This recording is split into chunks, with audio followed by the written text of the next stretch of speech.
30년이라는 긴 세월 동안 수연의 마음속에는 단 하나의 감정이 자리 잡고 있었다. 복수심이었다. 자신을 버린 어머니에 대한 원망과 분노는 그녀의 모든 선택과 결정을 지배했다. 어린 시절부터 네 친엄마도 너를 키우기 싫어서 버렸다는 양부모의 말은 그녀의 가슴에 깊은 상처를 남겼고 그 상처는 세월이 흘러도 아물지 않았다. 마이클, 한국에서 보고서가 도착했나요? 수연은 자신의 비서인 마이클에게 수화를 했다. 선천적 성대 장애로 말을 할 수 없었던 그녀는 수화나 핸드폰 문자를 통해 의사소통했다. 그녀의 얼굴은 평온해 보였지만 내면의 불안은 계속해서 그녀를 갉아먹고 있었다. 마이클은 고개를 끄덕이며 대답했다. 네. 박 형사님의 보고서입니다. 하지만 여전히 뚜렷한 단서는 없네요. 30년 전 기록들은 대부분 디지털화되지 않았고 남아있는 것들도 많지 않다고 합니다. 특히 입양 관련 자료는 접근이 더욱 어렵습니다. 수연은 깊은 한숨을 내쉬었다. 그녀는 수년간 여러 사립 탐정들을 고용했지만 그들 모두 그녀의 어머니에 관한 어떠한 단서도 찾아내지 못했다. 마치 그녀의 어머니는 이 세상에서 완전히 사라져버린 것 같았다. 하지만 수연은 포기하지 않았다. 성공한 지금 그녀에게는 더 많은 자원과 인맥이 있었고 그녀는 모든 것을 동원해 자신을 버린 여자를 찾아낼 것이었다. 6개월 더 예산을 늘려요. 사립탐정 1명 더 고용하고 필요하다면 입양 기록 접근을 위한 법적 절차도 밟아보세요. 수연이 수화로 지시했다. 마이클은 고개를 끄덕였다. 그는 수년간 수연을 위해 일하면서 그녀의 집착적인 탐색이 얼마나 강한지 잘 알고 있었다. 그것은 단순한 호기심이 아니었다. 그녀의 존재 이유였다. 베스트셀러 작가가 되고 부와 명성을 얻은 지금 당신은 무엇을 원하십니까? 어느 날 TV 인터뷰에서 그녀가 질문을 받았을 때 수연은 수화로 간단히 답했다. 한국으로 돌아가고 싶습니다. 하지만 그녀의 마음속에는 다른 말이 숨겨져 있었다. 내가 얼마나 성공했는지 보여주고 싶다. 나를 버린 그녀에게, 그리고 그녀의 삶을 파괴하고 싶다. 그날 저녁 수연은 평소처럼 창가에 앉아 그림을 그리기 시작했다. 그녀의 손가락이 태블릿 위를 움직일 때마다 정교한 선이 그려졌다. 그녀의 그림책 시리즈 잃어버린 목소리는 세계적인 명성을 얻었고 그녀에게 엄청난 부를 안겨주었다. 하지만 그녀의 손은 항상 같은 그림으로 돌아왔다. 비 오는 놀이터와 한 여성의 뒷모습, 얼굴은 없었다. 기억나지 않았기 때문이었다. 그 그림은 그녀의 악몽에서 반복적으로 나타나는 장면이었다. 비 오는 놀이터, 멀어지는 여성의 뒷모습, 그리고 들리지 않는 그녀의 목소리. 30년간 그 악몽은 그녀를 놓아주지 않았다. 오늘 저녁 뭔가 재밌는 걸 보시겠어요? 마이클이 물었다. 그는 수연의 표정이 너무 어둡고 피곤해 보인다고 생각했다. 수연은 고개를 저었다. 그녀는 수화로 답했다. 한국 다큐멘터리 채널 틀어주세요. 잠시 혼자 있고 싶어요. 마이클은 TV를 켜고 조용히 방을 나갔다. 특별한 이유는 없었다. 그저 고국의 소식과 풍경을 보고 싶었다. 그리고 어쩌면 어머니의 흔적을 찾을 수 있을지도 모른다는 희미한 희망 때문이었다. 수연은 소파에 몸을 묻고 담요를 끌어당겼다. 밖에서는 여전히 비가 내리고 있었다. 다음은 기억을 찾아서라는 특집 다큐멘터리입니다. 기억상실을 겪은 사람들의 삶과 그들이 마주하는 도전을 다룹니다. 아나운서의 목소리가 흘러나왔다. 수연은 반쯤 감긴 눈으로 화면을 바라보았다. 여러 사례가 소개된 후 화면에는 60대 중반으로 보이는 한 여성이 나타났다. 주름진 얼굴에 소박한 옷차림 하지만 그녀의 눈빛은 깊은 슬픔과 따뜻함을 동시에 담고 있었다. 저는 30년 전 교통사고로 기억을 잃었습니다. 그녀가 조용히 말했다.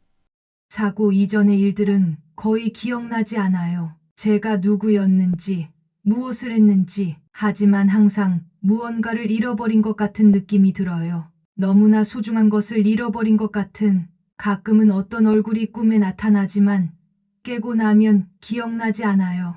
제 과거를 알고 싶어요. 제가 누구였는지, 왜 이런 상실감을 느끼는지 알고 싶습니다. 수연은 그 여성에게 이상하게 끌렸다.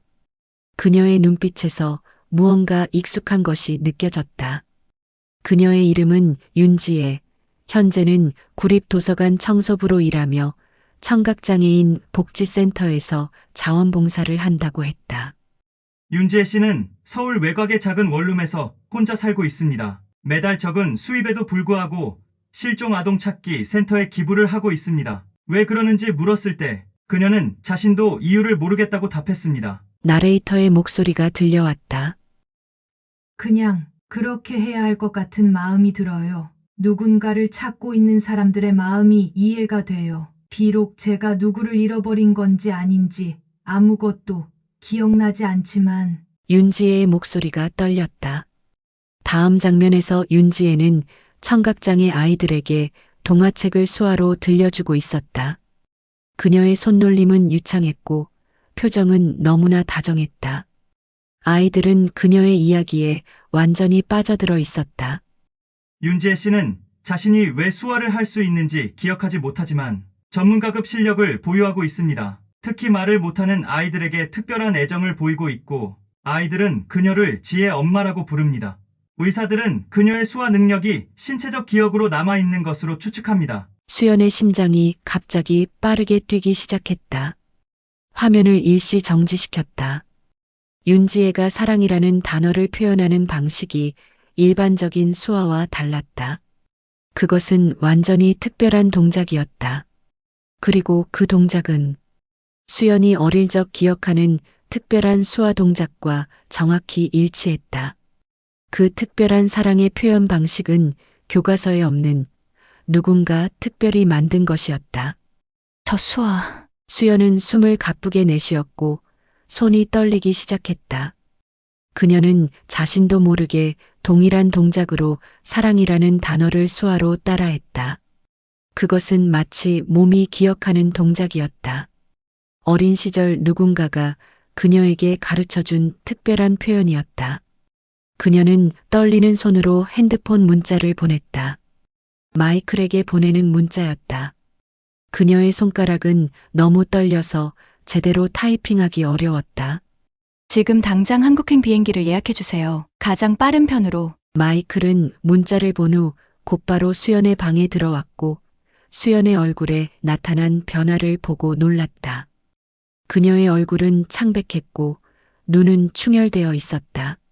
마치 유령을 본 사람 같았다. 무슨 일이 있었습니까? 그가 걱정스럽게 물었다. 수연은 화면을 가리켰다. 윤지혜의 모습이 클로즈업 되어 있었다. 수연은 마이크를 보며 급한 손짓으로 수화를 하기 시작했다. 지금 당장 한국행 비행기를 예약해주세요. 가장 빠른 편으로. 그리고 박 형사에게 연락해서 이 여성에 관한 모든 정보를 수집하라고 하세요. 이 여성이 누구입니까? 마이클이 물었다. 수연은 잠시 침묵했다. 그녀의 눈에서는 복잡한 감정이 읽혔다. 분노, 혼란, 그리고 어쩌면 희망이라고 해야 할까요? 어쩌면 내 어머니일지도 모르겠어요. 마이클은 더 이상 질문하지 않고 서둘러 대답했다. 네. 바로 알아보겠습니다. 아마도 내일 오전 비행기로 출발할 수 있을 겁니다. 마이클은 즉시 박 형사에게 메시지를 보냈다. 윤지혜라는 여성을 조사해 주세요. 60대 중반, 서울 외곽에 거주, 구립도서관 청소부이자 청각장애인, 복지센터 자원봉사자. 그녀에 관한 모든 것을 하나도 빠짐없이 알아내야 합니다. 특히 30년 전 그녀의 기억상실 사고에 관한 정보, 그녀의 집, 일상 루틴, 인간관계, 모든 것을 조사하세요. 곧 수연 씨와 한국에 도착할 예정입니다. 그때 만나서 브리핑 받겠습니다. 수연은 그날 밤 거의 잠을 이루지 못했다. 그녀는 계속해서 다큐멘터리의 장면들을 다시 보았다. 특히 윤지혜의 수화 동작들을 자세히 관찰했다. 그것은 분명했다. 그녀만의 특별한 표현 방식이었다. 표준 수화와는 다른 그녀만의 언어였다. 다음 날 아침 수연은 이미 한국행 비행기 안에 앉아 있었다.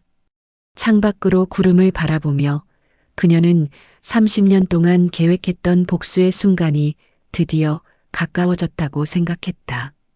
그녀는 자신의 성공을 보여주고 자신을 버린 어머니의 삶을 파괴할 계획이었다.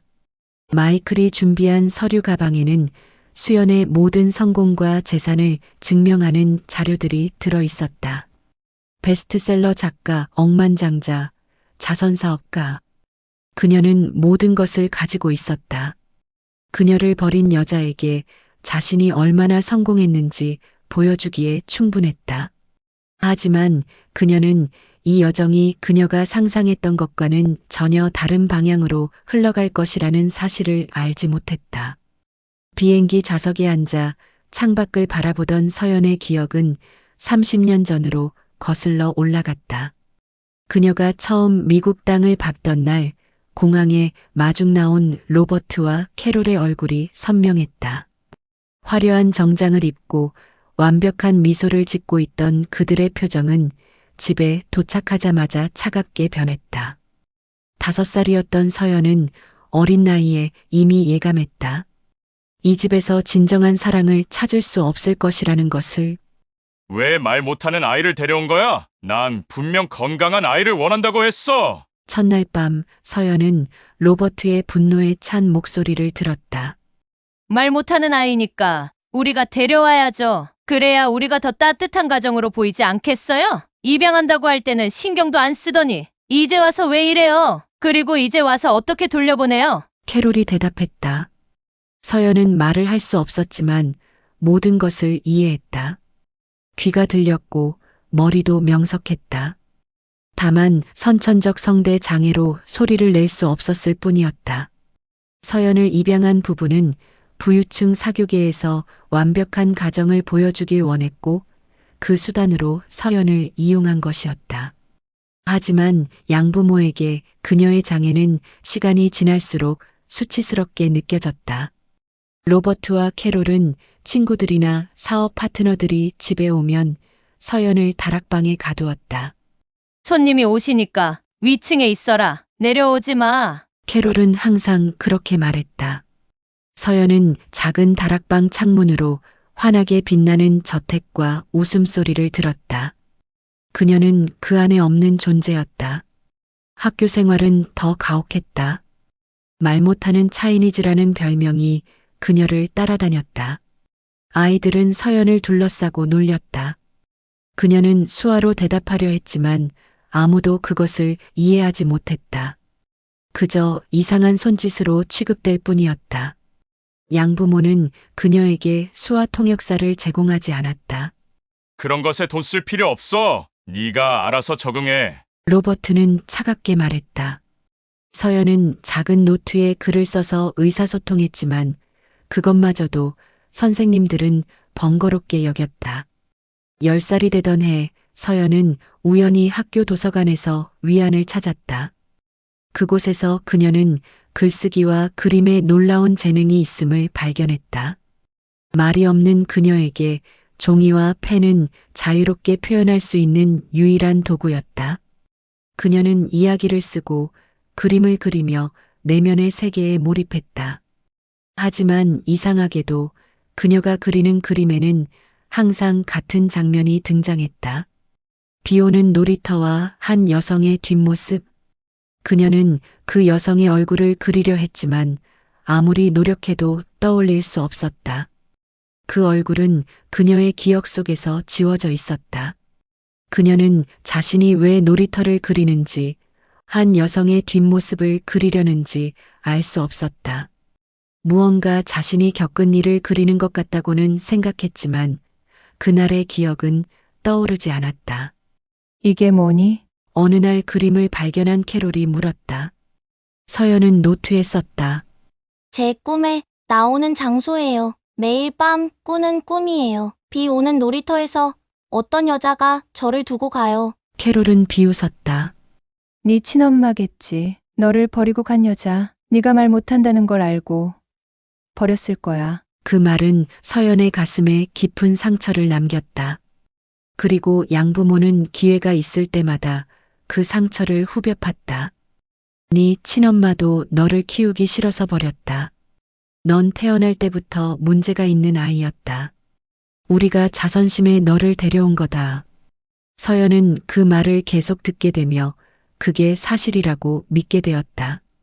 자신은 말을 할 수 없어서 버려진 아이, 아무도 원하지 않는 아이라고.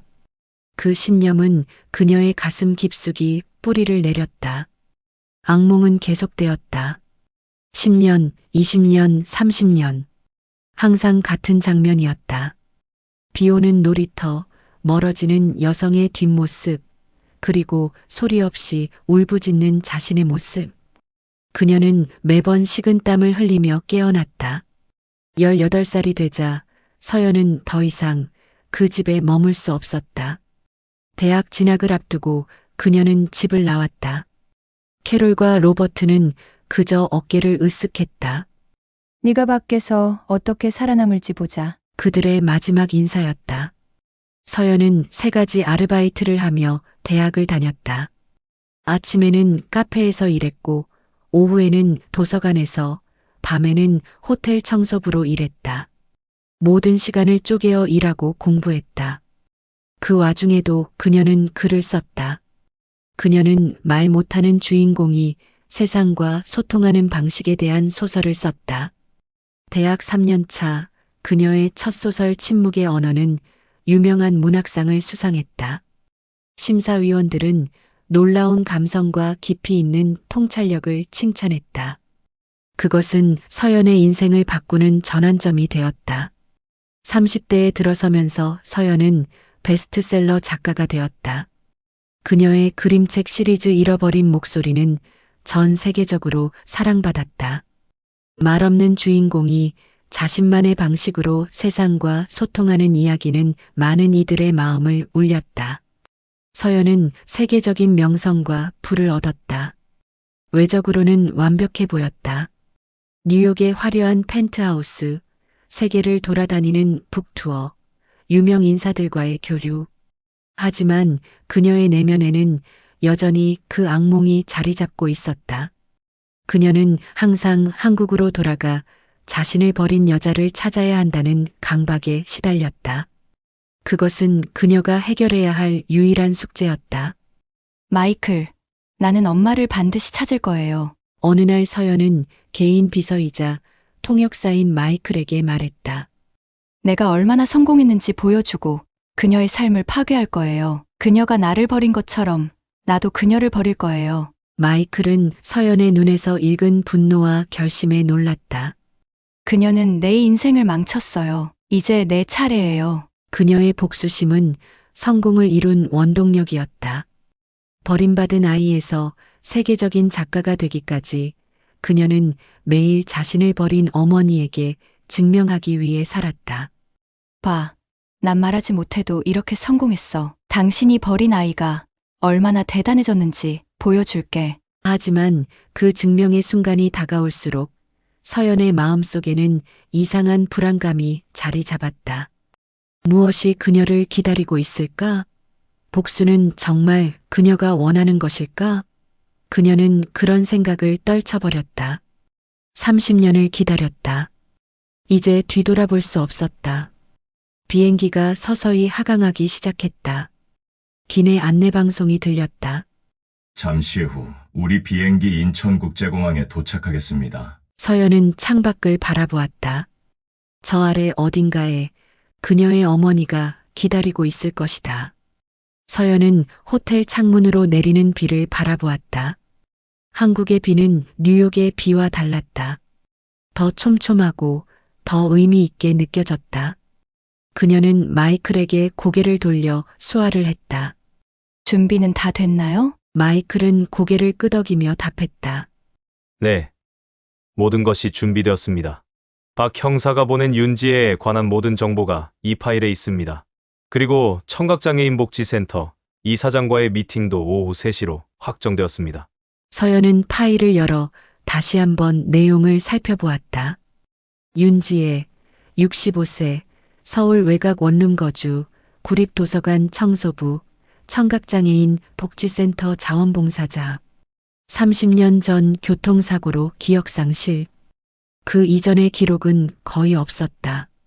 다만 사고 당시 병원 기록에는 심한 우울증과 불안 증세가 있었다는 기록이 있었다. 이사장에게는 기부 조건을 분명히 전달했나요? 서연이 물었다. 네. 세계적인 작가 엠마가 1억 원을 기부하는 조건으로 윤지혜 씨와의 만남을 요청했다고 전달했습니다. 엠마는 서연의 미국 이름이자 활동명이었다. 서연은 잠시 생각에 잠겼다. 그녀는 윤지혜를 직접 만나 자신의 어머니인지 확인해야 했다. 그리고 만약 그렇다면 그녀는 30년간 계획했던 복수를 실행할 것이었다. 오후 3시 서연과 마이클은 청각장애인 복지센터를 방문했다. 현관에는 세계적인 작가 엠마 방문이라는 팻말이 붙어 있었다.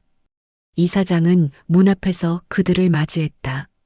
정말 영광입니다, 엠마님. 이사장이 허리를 굽혀 인사했다. 작가님의 큰 기부에 정말 감사드립니다. 저희 센터가 이렇게 유명한 분의 관심을 받다니. 서연은 핸드폰에 메시지를 타이핑했고 마이클이 그것을 읽었다. 감사합니다. 제가 한국에 방문할 기회가 있어 청각장애인들을 돕는 일에 조금이나마 기여하고 싶었습니다. 특히 윤지혜 선생님과 만나고 싶다고 하셨는데 이유가 있으신가요? 마이클은 서연이 미리 준비해준 답변을 말했다. 다큐멘터리에서 그분의 이야기를 보았습니다. 그분의 삶과 봉사정신에 감동받았고 제 기부가 그런 분들의 활동에 도움이 되었으면 합니다. 이사장은 흡족한 표정으로 고개를 끄덕였다. 윤지혜 선생님은 저희 센터의 보물 같은 분입니다. 곧 오실 겁니다. 아마 지금쯤 동화 시간을 마치셨을 거예요. 서연은 센터 안으로 들어섰다. 그곳은 작았지만 따뜻한 분위기였다. 벽에는 아이들의 그림이 가득했고 한쪽에는 책장이 놓여 있었다. 그녀의 시선이 책장으로 향했다. 놀랍게도 그곳에는 그녀의 책들이 진열되어 있었다. 아, 윤지혜 선생님이 기증하신 책들입니다. 이사장이 설명했다. 그분은 엠마님의 열렬한 팬이세요. 아이들에게 자주 당신의 책을 수화로 읽어주죠? 그때 문이 열리고 한 여성이 들어왔다. 주름진 얼굴에 소박한 옷차림 하지만 그 눈빛은 깊은 슬픔과 따뜻함을 동시에 담고 있었다. 윤지혜였다. 윤 선생님, 여기 특별한 손님이 오셨어요. 이사장이 소개했다. 세계적인 작가 엠마님입니다. 우리 센터에 큰 기부를 해주셨고 특별히 선생님을 만나고 싶어 하셨어요. 윤지혜는 놀란 표정으로 서연을 바라보았다. 그녀는 천천히 다가와 인사했다. 만나서 정말 반갑습니다. 저는 선생님의 책을 모두 읽었어요. 정말 감동받았습니다. 서연은 천천히 손을 들어 수화로 인사했다. 그녀만의 특별한 방식으로. 일반적인 수화와는 조금 다른 그녀가 어릴 적 기억하는 그 특별한 동작으로 윤지혜의 얼굴이 갑자기 창백해졌다. 그녀의 눈에 눈물이 살짝 맺혔다. 하지만 그녀도 자신이 왜 우는지 이해가 되지 않는 듯한 눈빛이었다. 당신의 수화가 너무 익숙해요. 어디서 배우셨나요? 서연은 잠시 망설였다. 그녀는 어머니에게요라고 말하고 싶었지만 아직은 때가 아니었다. 그녀는 수화로 답했다. 한국에서 배웠습니다. 어릴 때 잠시. 윤지혜는 여전히 혼란스러운 표정이었다. 그녀는 손수건으로 눈물을 닦았다. 죄송해요. 그냥 당신의 수화 방식이 제가 어디선가 본 것 같아서요. 하지만 기억이 나지 않네요. 서연은 심장이 쿵쾅거리는 것을 느꼈다.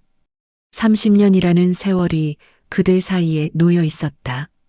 선생님, 저는 선생님의 봉사활동에 관심이 많습니다. 서연이 수화로 화제를 전환했다. 말을 못하는 아이들을 위한 활동에 대해 더 알고 싶어요. 특별히 말을 못하는 아이들을 아끼는 이유가 있으신가요? 윤지혜의 표정이 밝아졌다. 네, 저는 특히 말을 못하는 아이들을 돕는 일에 관심이 많아요. 왜인지는 저도 모르겠지만 그 아이들을 보면 특별한 유대감을 느껴요. 두 사람은 센터의 작은 카페로 자리를 옮겼다. 마이클과 이사장은 잠시 자리를 비워주었고 서연과 윤지혜는 둘만의 시간을 가졌다. 그들은 수화로 대화를 나눴다. 서연은 자신의 작품에 대해, 윤지혜는 자신의 봉사활동에 대해 이야기했다.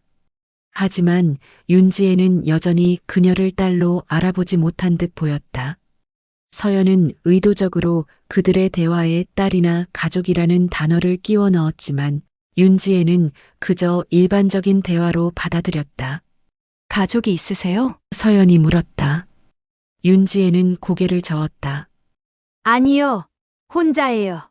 가족이 있었는지도 기억나지 않아요. 30년 전 교통사고 이후로 기억을 잃었거든요. 그 이후 계속 혼자입니다. 아이는요? 자녀는 없으셨나요? 윤지혜의 눈에 다시 슬픔이 스쳤다. 모르겠어요. 가끔 꿈에서 아이의 울음소리를 들어요. 하지만 깨고 나면 기억나지 않아요. 서연은 복잡한 감정에 휩싸였다. 분노와 복수심, 그리고 이상하게도 연민. 윤지혜가 정말 그녀의 어머니라면 그녀는 기억조차 없는 사람에게 어떻게 복수할 수 있을까? 선생님의 봉사활동을 직접 볼 수 있을까요? 서연이 물었다. 아이들과 어떻게 소통하는지 궁금합니다. 윤지혜는 밝게 미소 지었다. 물론이죠. 내일 오후에 동화 시간이 있어요. 오시면 환영합니다. 두 사람은 약속을 잡았고 서연은 센터를 나왔다. 밖에서 기다리던 마이클이 물었다. 어땠습니까? 그녀가 정말 당신의 어머니인가요? 서연은 복잡한 표정으로 수화를 이어나갔다. 확실하지 않아요. 그녀의 수화 방식은 일치하지만 그녀는 나를 알아보지 못했어요. 만약 그녀가 내 어머니가 맞다고 해도 저를 알아보지도 못하고 아직 복수를 하기엔 너무 일러요. 더 많은 시간이 필요합니다. 그날 밤 서연은 호텔 침대에 누워 천장을 바라보았다. 그녀는 30년간 계획했던 복수를 생각했다. 그러나 윤지혜를 만난 후 그녀의 마음속에 이상한 감정이 일었다. 그녀는 윤지혜의 따뜻함과 슬픔이 가득한 눈빛을 떠올렸다. 그것은 냉혹하게 아이를 버린 어머니의 모습과는 거리가 멀었다. 그녀가 정말 내 어머니라면 왜 나를 버렸을까? 서연은 그 질문에 대한 답을 찾기 위해 윤지혜의 삶에 더 깊이 접근하기로 결심했다. 그리고 그 과정에서 그녀는 자신이 평생 믿어왔던 진실이 흔들리기 시작했음을 느꼈다. 다음 며칠 동안 서연은 윤지혜의 일상을 관찰하고 그녀와 몇 번의 만남을 가졌다.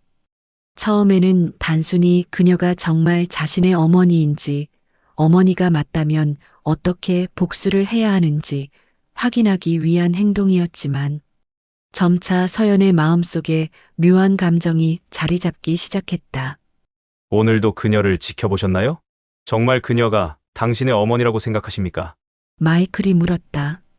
서연은 잠시 생각에 잠겼다. 그녀는 내가 상상했던 어머니의 모습과는 너무 달라요. 마이클은 서연의 얼굴에 나타난 혼란을 보았다. 내가 항상 생각했던 어머니는 냉혹하고 이기적인 사람이었어요. 장애가 있는 아이를 버릴 수 있는 사람. 하지만 윤지혜는 서연의 손이 멈칫했다. 다르군요. 마이클이 조용히 말했다. 서연은 고개를 끄덕였다. 그녀는 윤지혜가 도서관에서 퇴근 후 아이들에게 간식을 나눠주는 모습, 길에서 만난 노숙자에게 자신의 도시락을 건네는 모습, 그리고 복지센터에서 말 못하는 아이들을 위해 특별히 개발한 수화 교육법까지 모두 목격했다. 윤지혜는 물질적으로는 가난했지만 마음은 따뜻했다. 그것은 서연이 30년간 상상해온 자신을 버린 여자의 모습과는 전혀 달랐다. 서연은 윤지혜가 자신의 어머니가 맞다면 자신을 왜 버렸는지 그 진실을 알고 싶어졌다. 어느 날 서연이 갑자기 윤지혜에게 물었다.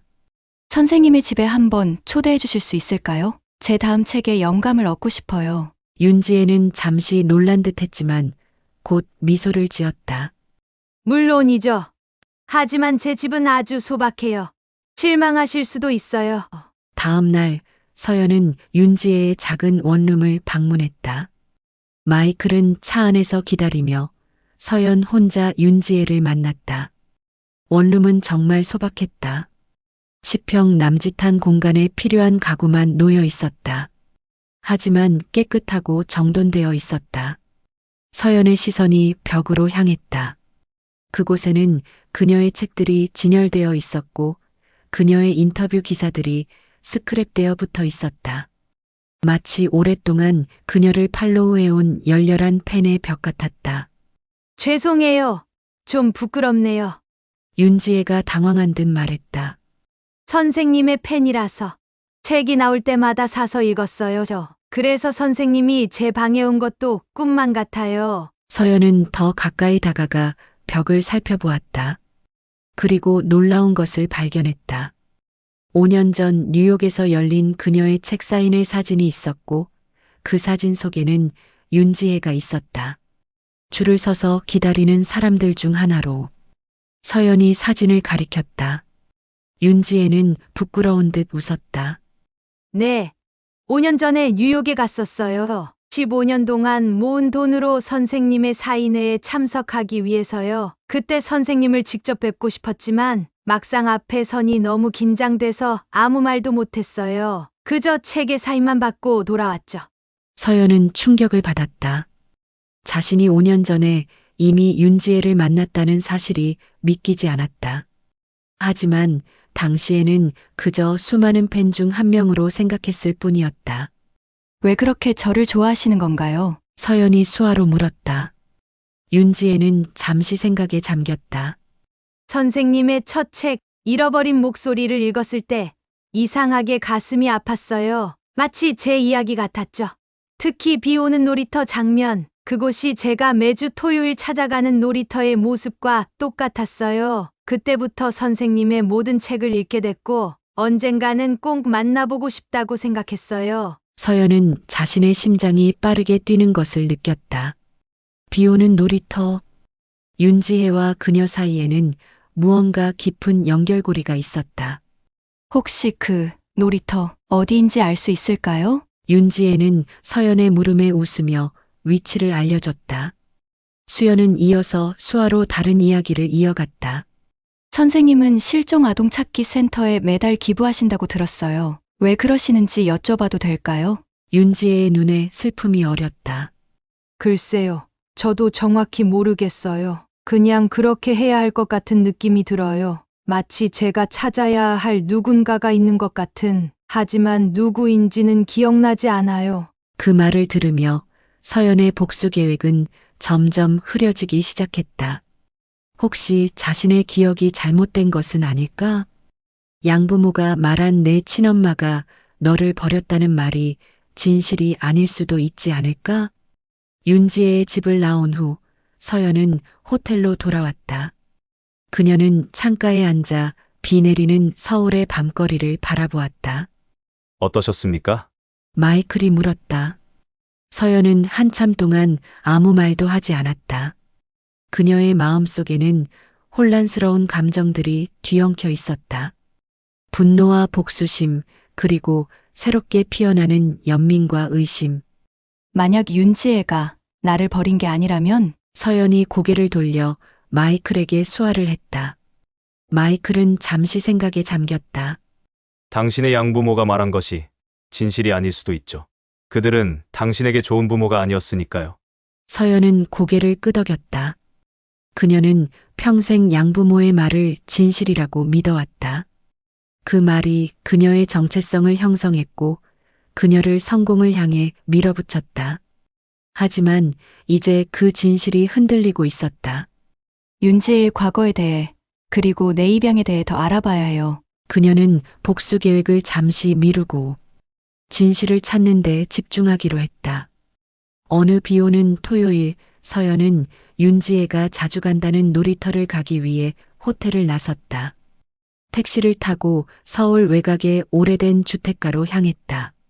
택시에서 내린 그녀는 잠시 주변을 살폈다. 낡은 아파트들과 작은 상점들이 즐비한 평범한 동네였다. 그녀는 지도 앱을 확인하며 놀이터를 찾아 걸었다. 몇 분 후 서연은 작은 놀이터를 발견했다. 낡은 미끄럼틀, 녹슨 그네, 그리고 모래밭. 눈에 띄게 화려하거나 특별한 것은 없었지만 서연의 심장은 갑자기 빠르게 뛰기 시작했다. 그녀는 천천히 놀이터로 걸어 들어갔다. 비가 내리는 가운데 놀이터는 텅 비어 있었다. 서연은 벤치에 앉았다. 그곳에서 바라본 놀이터의 풍경이 너무나 익숙했다. 그녀가 30년간 악몽에서 보아왔던 그 장소와 정확히 일치했다. 미끄럼틀의 위치, 그네의 각도, 벤치에서 바라본 시야.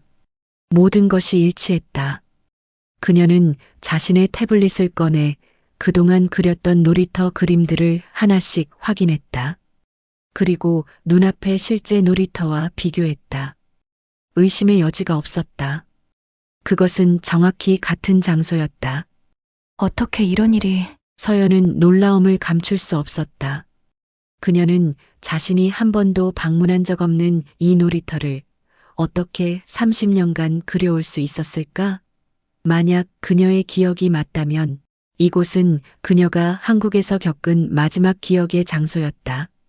하지만 그 기억은 너무 희미했고 단편적이었다. 비가 점점 더 세차게 내리기 시작했다. 서연은 벤치에 앉아 기다렸다. 윤지혜가 오길 기다리며 그녀는 30년 전의 기억을 떠올리려 노력했다. 비 오는 날, 놀이터, 여성의 뒷모습. 하지만 더 이상의 세부 사항은 떠오르지 않았다. 2시간이 지났을 무렵 한 여성이 우산을 쓰고 놀이터로 걸어 들어왔다. 윤지혜였다. 서연은 벤치 뒤로 몸을 숨겼다. 그녀는 윤지혜가 어떤 행동을 하는지 지켜보고 싶었다. 윤지혜는 천천히 놀이터를 둘러보았다. 그리고 서연이 앉아있던 바로 그 벤치로 다가가 앉았다. 그녀는 우산을 접고 가방에서 작은 스케치북을 꺼냈다. 그리고 연필로 놀이터의 풍경을 그리기 시작했다. 서연은 숨을 죽이고 지켜보았다. 윤지혜의 손놀림은 천천히 하지만 확신에 차 있었다. 마치 수천 번 그려왔던 그림을 그리는 것처럼. 그리고 완성된 그림은 서연이 30년간 그려온 바로 그 비오는 놀이터의 모습이었다. 윤지혜는 그림을 완성한 후 잠시 그것을 바라보았다. 그리고 작은 한숨을 내쉬었다. 그녀의 눈에서 눈물이 흘러내렸다. 그녀는 스케치북을 덮고 벤치에 그대로 앉아 비를 맞으며 놀이터를 바라보았다. 서연도 그 모습을 바라보며 눈물을 흘렸다. 이유는 모르겠지만 저 놀이터 벤치에 앉아 있는 윤지혜가 자신의 어머니라는 확신이 들어서였다. 서연은 더 이상 숨어 있고 싶지 않았다.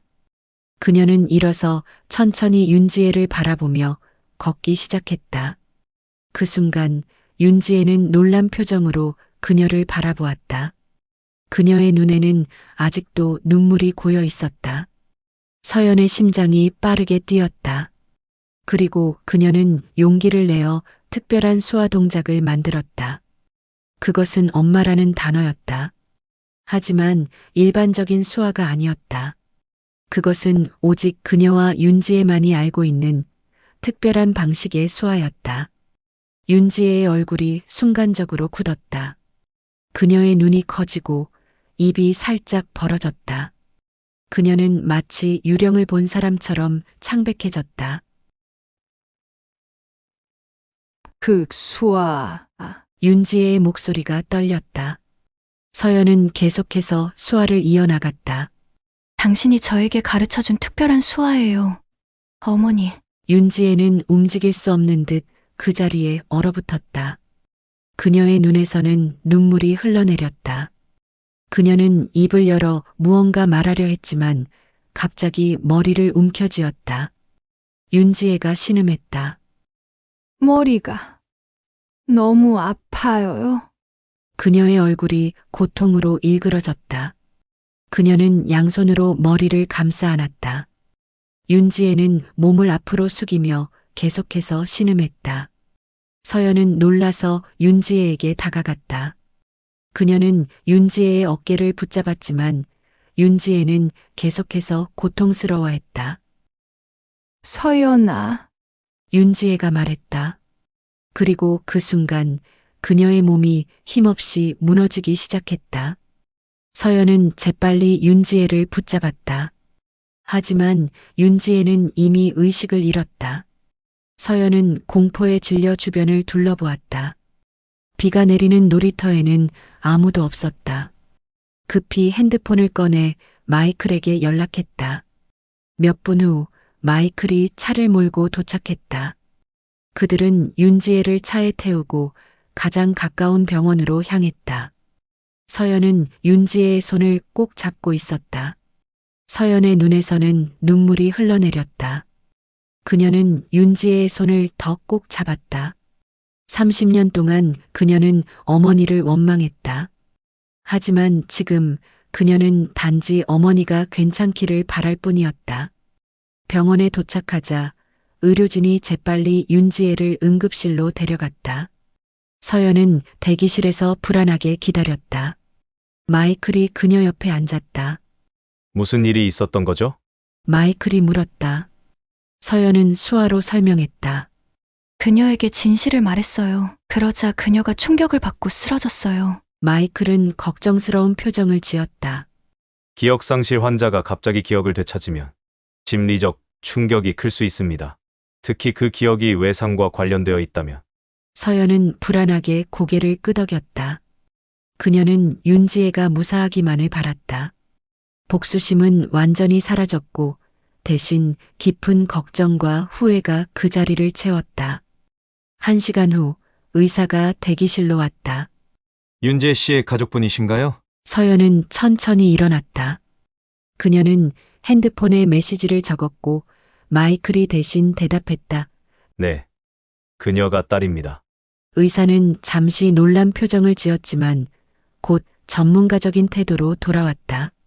윤 씨는 지금 안정된 상태입니다. 급성 스트레스로 인한 일시적인 신경성 쇼크를 경험했습니다. 기억 상실을 겪었던 것 같은데 오래된 기억이 갑자기 돌아오면서 뇌에 과부하가 걸린 것으로 보입니다. 그녀가 괜찮을까요? 마이클이 물었다. 네. 지금은 수면 중이지만 곧 깨어날 겁니다. 다만 기억이 돌아오는 과정에서 심리적으로 불안정할 수 있으니 주의가 필요합니다. 서연은 안도의 한숨을 내쉬었다.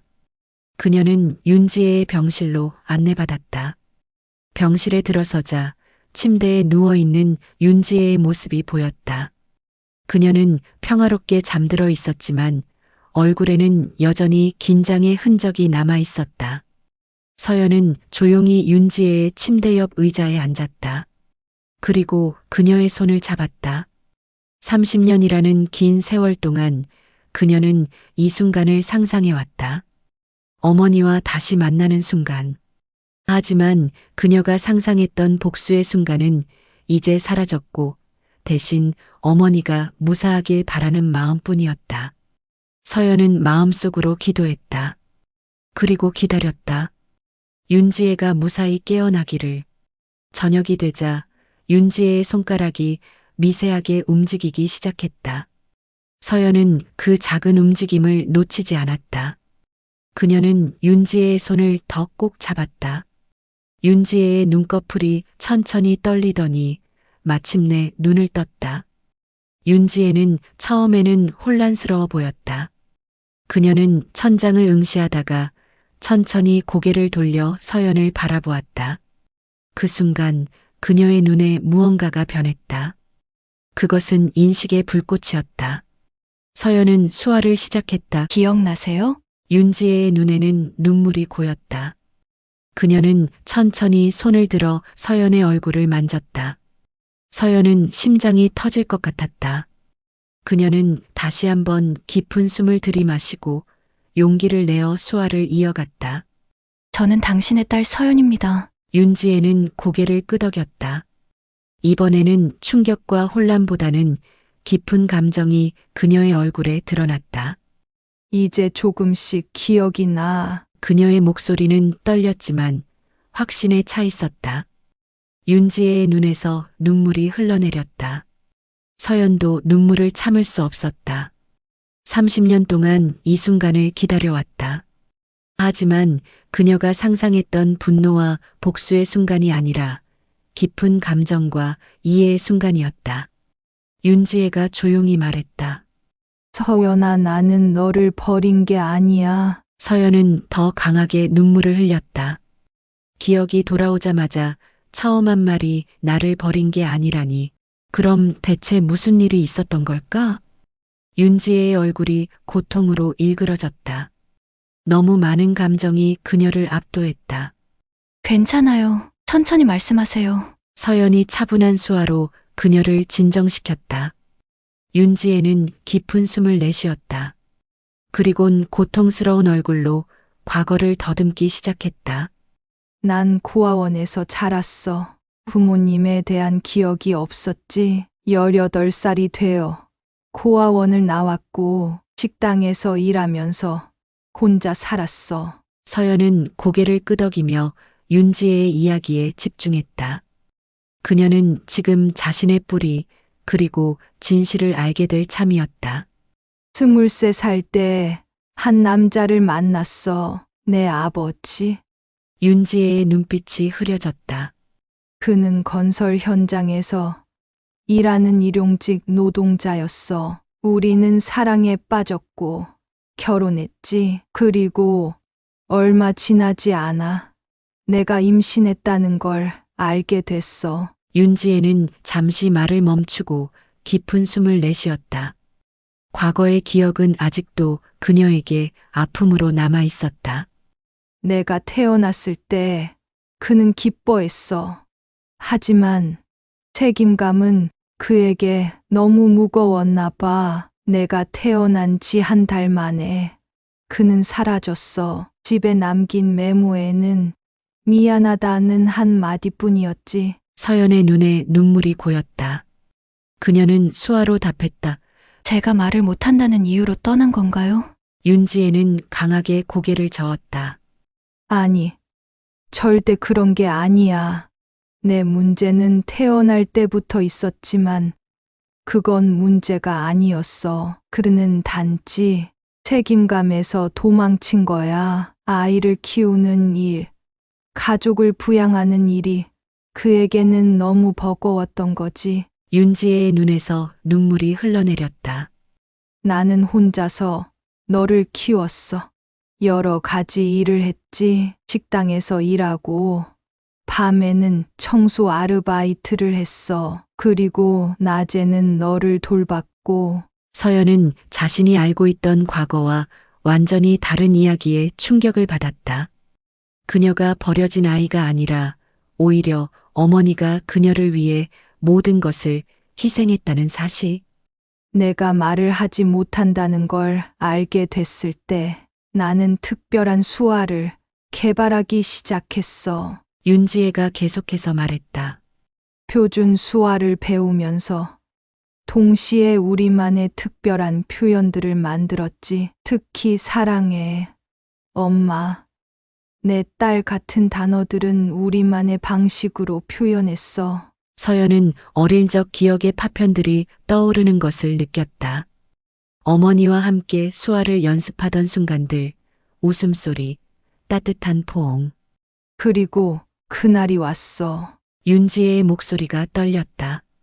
비 오는 토요일, 너는 5살이었어. 우리는 집 근처 놀이터에 갔지. 내가 그네를 타고 싶다고 했거든. 윤지혜는 잠시 말을 멈추고 눈을 감았다. 그 기억은 너무나 선명했고 동시에 고통스러웠다. 비가 조금씩 내리기 시작했지만 내가 좀 더 놀고 싶어 해서 조금 더 있기로 했어. 그리고 내가 잠시 한눈을 판 사이 윤지혜의 목소리가 끊어졌다. 검은 차가 왔고 두 명의 남자가 놀이터로 들어왔어. 내가 돌아보니 그들이 너를 데리고 차로 뛰어가고 있었어. 윤지혜의 얼굴이 고통으로 일그러졌다.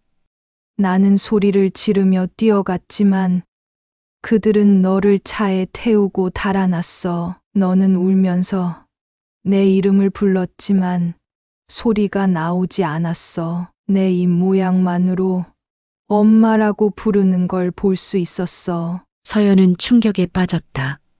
그녀는 유괴되었던 것이다. 버려진 것이 아니라.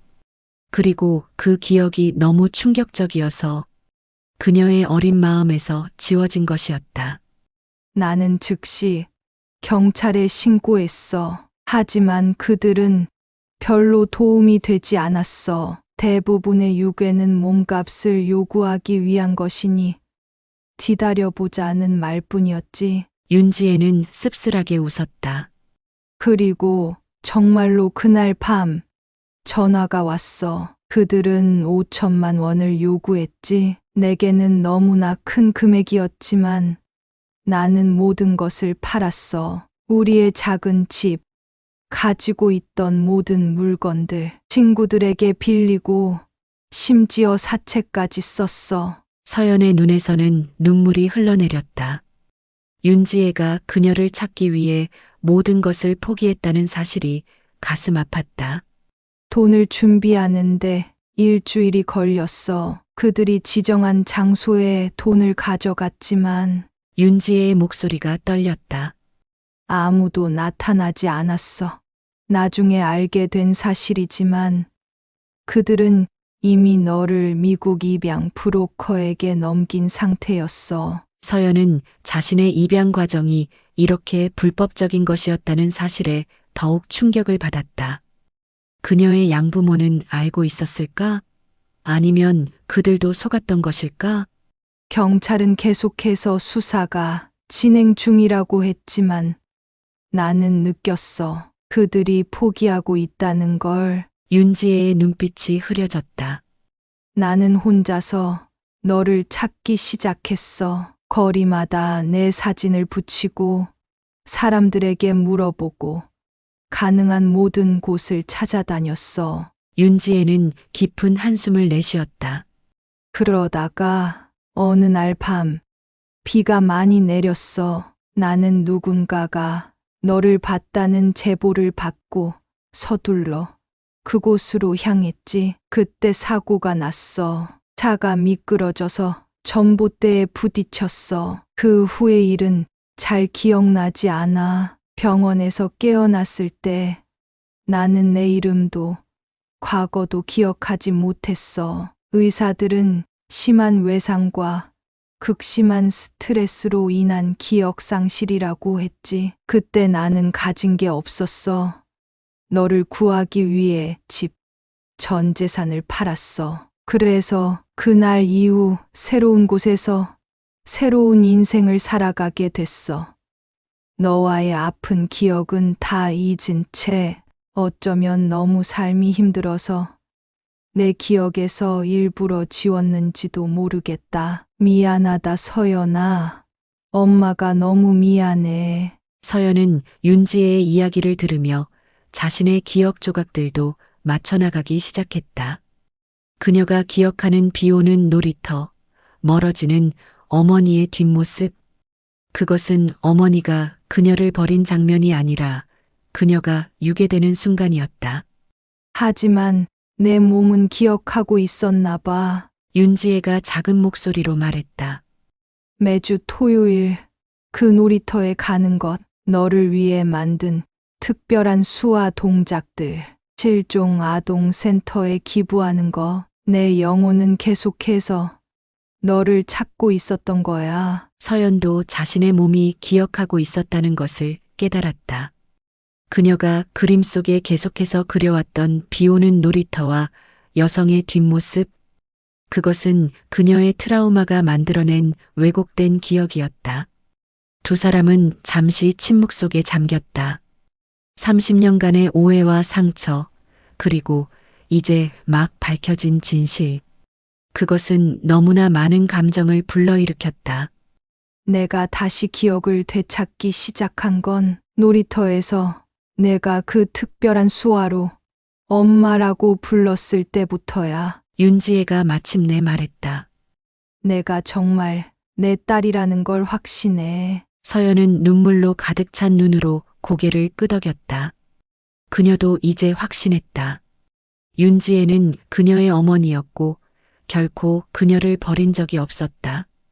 오히려 그녀를 찾기 위해 모든 것을 희생했던 어머니였다.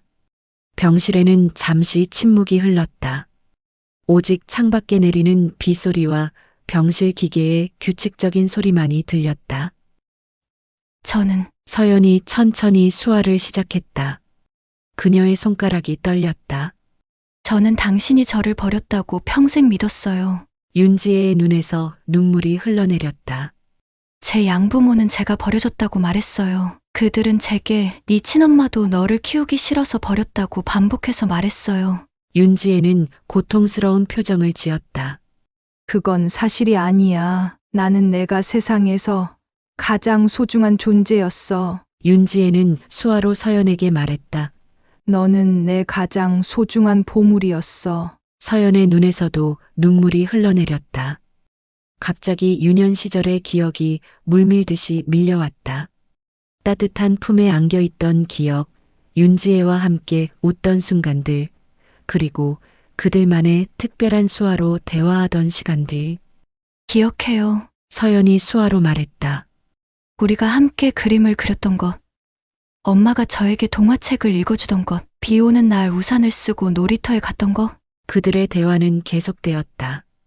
윤지혜의 기억이 점점 더 선명해지면서 그녀는 서연의 유년 시절에 대한 이야기들을 들려주었다. 서연의 첫 수화 단어가 엄마였다는 것, 비가 오는 날을 특별히 좋아했다는 것, 그림 그리기를 좋아했다는 것. 이제 이해가 돼요. 서연이 수화로 대화를 이어나갔다. 제가 왜 항상 비 오는 놀이터를 그렸는지, 왜 항상 그 악몽을 꾸었는지. 윤지혜는 고개를 끄덕였다. 나도 이제 이해해. 내가 왜 매주 토요일 그 놀이터에 갔는지, 왜 항상 실종 아동센터에 기부했는지, 왜 말 못하는 아이들에게 특별한 애정을 느꼈는지, 그건 다 너를 찾기 위한 무의식적인 노력이었어. 서연은 고개를 끄덕였다. 사실 저는 엄마에게 복수하기 위해 왔어요. 당신이 버린 아이가 이렇게 성공했다고. 그리고 제가 가진 모든 걸로 엄마에게 복수를 할 생각이었죠. 윤지혜는 그 이야기를 듣고 가슴이 무너졌다. 하지만 이제는 그런 마음이 완전히 사라졌어요. 엄마가 저를 버린 게 아니라는 걸 알게 되어 정말 다행이에요. 나도 내 딸이 이렇게 훌륭한 사람으로 자랐다는 걸 알게 되어 너무 기뻐. 윤지혜의 눈에는 자랑스러움이 가득했다. 그때 마이클이 조용히 병실 문을 두드렸다. 의사 선생님이 오셨습니다. 검사 결과가 나왔다고 합니다. 의사는 미소를 지으며 들어왔다. 검사 결과 특별한 이상은 없습니다. 다만 기억이 돌아오는 과정에서 일시적인 신경성 쇼크를 경험한 것으로 보입니다. 하루 정도 더 관찰한 후 퇴원하셔도 될 것 같습니다. 서연과 윤지혜는 안도의 한숨을 내쉬었다. 그럼 잠시 두 분께 시간을 드리겠습니다. 의사와 마이클은 병실을 나갔다. 두 사람은 다시 마주 보았다. 서연은 천천히 일어나 윤지혜의 침대 가장자리에 앉았다. 윤지혜는 조심스럽게 몸을 일으켜 앉았다. 서연아. 윤지혜가 딸의 이름을 불렀다. 그 이름을 부르는 것만으로도 그녀의 가슴은 벅차올랐다. 서연은 윤지혜를 바라보았다. 그리고 천천히 팔을 벌렸다. 윤지혜도 두 팔을 벌려 딸을 맞이했다. 두 사람은 서로를 꼭 껴안았다. 30년간의 이별, 30년간의 그리움, 30년간의 상처가 그 포옹 속에 녹아내렸다. 서연은 윤지혜의 품 안에서 어린아이처럼 흐느꼈다. 소리 없는 울음이었지만 그 감정은 너무나 강렬했다. 윤지혜도 딸을 안은 채 눈물을 흘렸다. 이제 괜찮아. 이제 우리는 함께야. 윤지혜가 속삭였다. 잠시 후 서연은 윤지혜에게서 떨어져 나와 수아로 말했다. 이제야 진짜 집에 왔네요, 엄마. 윤지혜는 미소를 지으며 같은 수아로 대답했다. 그래, 드디어 우리는 다시 만났구나. 서연은 다시 한번 특별한 수아로 말했다. 보고 싶었어요, 엄마. 윤지혜의 눈에서는 다시 눈물이 흘러내렸다. 나도 너를 보고 싶었어. 내 딸. 창밖에는 여전히 비가 내리고 있었다. 하지만 이제 그 비는 더 이상 슬픔과 상실의 상징이 아니었다. 그것은 새로운 시작, 그리고 오랫동안 기다려온 재회의 축복이었다. 서연과 윤지혜는 30년의 세월을 뛰어넘어 마침내 서로를 찾았다. 1년 후 서울의 화창한 봄날이었다. 한강이 내려다 보이는 서연의 아파트에는 따스한 햇살이 가득했다. 넓은 거실에는 대형 유리창을 통해 도시의 전경이 한눈에 들어왔고 벽면에는 그녀의 작품들과 수상 기록들이 장식되어 있었다. 오늘도 센터에 가세요? 서연이 주방에서 차를 마시고 있는 윤지혜에게 수화로 물었다. 윤지혜는 미소를 지으며 고개를 끄덕였다. 응, 오늘은 새로운 아이들이 오는 날이야. 처음 수화를 배우는 부모님들도 함께 오실 거야. 서연은 어머니를 바라보며 미소를 지었다. 1년 전 그녀는 미국에서의 삶을 정리하고 한국으로 돌아왔다. 서울에 새 집을 마련하고 윤지혜와 함께 살기 시작했다. 처음에는 그녀가 어머니를 호화로운 집으로 모시려 했지만 윤지혜는 자신의 일상을 유지하기를 원했다. 매일 아침 버스를 타고 청각장애인 복지센터로 향했고 그곳에서 자원봉사를 계속했다. 그녀에게 그 일은 단순한 봉사가 아니라 삶의 의미였다. 차 한 잔 더 하시겠어요? 서연이 물었다. 고마워. 하지만 이제 가봐야 해. 윤지혜가 대답했다. 오늘 내 책 사인회도 있잖아. 준비는 다 됐어? 서연은 고개를 끄덕였다. 오늘은 그녀의 새 책 침묵 속의 목소리, 한국어판 출간, 기념 사인회가 있는 날이었다. 이 책은 그녀의 실제 경험을 바탕으로 쓴 자전적 이야기로 전 세계적으로 큰 반향을 일으키며 그녀의 가장 성공적인 작품이 되었다. 책에는 그녀의 유년 시절, 유괴 사건, 입양 생활, 그리고 30년 만에 어머니와 재회하는 감동적인 이야기가 담겨 있었다. 마이클이 곧 차로 데리러 올 거예요. 마이클은 여전히 그녀의 통역사이자 비서로 일했고 한국에서의 새로운 삶에 적응하는 그녀를 도왔다. 그래, 나도 준비해야겠다. 윤지혜는 부엌을 정리하고 자신의 방으로 향했다. 서연은 창밖을 바라보았다. 한국에서의 새로운 삶은 그녀에게 많은 변화를 가져왔다. 그녀는 더 이상 복수심에 휩싸인 차가운 여성이 아니었다. 어머니와의 재회 이후 그녀는 내면의 평화를 찾았고 자신의 재능과 영향력을 더 의미 있는 일에 사용하기로 결심했다. 그녀와 윤지혜는 함께 서연재단을 설립했다. 이 재단은 실종 아동을 찾고 특히 장애를 가진 아동들을 지원하는 일에 초점을 맞추었다. 그들은 불법 입양의 문제점을 알리고 유괴 피해 가족들을 지원하며 장애를 가진 아이들이 더 나은 교육과 기회를 얻을 수 있도록 다양한 프로그램을 운영했다. 서연은 윤지혜에게 수화로 이야기했다. 오늘 사인회 끝나고 놀이터에 가보는 건 어떨까요? 윤지혜의 눈이 빛났다. 좋은 생각이네. 오늘은 비도 온대. 비 오는 놀이터는 더 이상 그들에게 슬픔과 상실의 장소가 아니었다. 이제 그곳은 새로운 시작의 상징이 되었다. 그들은 종종 그곳을 찾아가 함께 시간을 보냈다. 사인회는 대성공이었다. 수많은 팬들이 서연의 새 책을 들고 줄을 서서 기다렸고 특히 많은 장애인들과 그들의 가족들이 찾아와 감사의 마음을 전했다. 서연의 이야기는 많은 사람들에게 희망과 용기를 주었다. 사인회가 끝난 후 서연과 윤지혜는 그 특별한 놀이터로 향했다. 예보대로 비가 내리기 시작했다. 두 사람은 함께 우산을 쓰고 놀이터 벤치에 앉았다. 서연은 스케치북을 꺼내 그림을 그리기 시작했다. 30년 동안 그녀는 항상 같은 장면을 그렸다. 비 오는 놀이터와 멀어지는 여성의 뒷모습. 하지만 오늘 그녀가 그리는 그림은 달랐다. 비 오는 놀이터, 그리고 우산을 함께 쓰고 있는 두 여성의 모습. 그녀는 그림 아래에 제목을 적었다. 마침내 집으로. 윤지혜는 딸의 그림을 바라보며 미소를 지었다. 아름다워. 서연도 미소를 지었다. 그녀의 30년간의 여정은 마침내 완성되었다. 복수가 아닌 화해로, 원망이 아닌 이해로, 그리고 무엇보다 사랑으로. 그녀는 이제 진정한 의미의 집을 찾았다. 그것은 물리적인 장소가 아니라 어머니의 사랑 안에 있었다. 30년의 세월을 뛰어넘어 그들의 사랑은 더욱 강하게 빛났다. 비는 계속 내렸지만 그들의 마음 속에는 따스한 햇살이 가득했다. 서연과 윤지혜는 함께 미래를 바라보았다. 그들의 이야기는 많은 상처와 아픔을 겪었지만 결국은 희망과 사랑의 이야기였다. 그들은 마침내 함께 집으로 돌아왔다.